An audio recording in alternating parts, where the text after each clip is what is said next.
నీకు ఇష్టం కదా అని నీకోసం స్పెషల్ గా బిర్యానీ చేయమన్నాను. బిర్యానీ? సార్ నాకు బిర్యానీ వద్దు సార్. మీ కుటుంబంతో భోంచేసి మీరు హ్యాపీగా ఉండండి సార్. నువ్వేమన్నా కోత తెచ్చేది. నాకు బిర్యానీ ఇష్టమని మీకు ఎలా అత్తయ్య తెలుసు? అదే మా ఆకలిస్తుంది, బిర్యానీ పెట్టమ్మా. పెడతాను. భయం పడుతుంది. నీకెందుకురా భయం? అంటే భయం అంటే అది నాకు భయంకరంగా ఆకలిగా ప్లేట్ ఉందండి. లేవు. చాలమ్మా. బిర్యానీ పెట్టమ్మా, పెట్టు.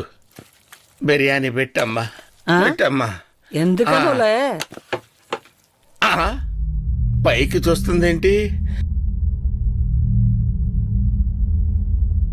సార్? మ్మ్?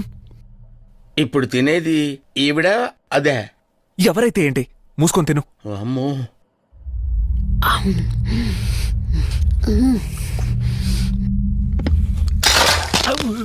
ఎముకని మెల్లగా కొరకరా సన్నాసి. సార్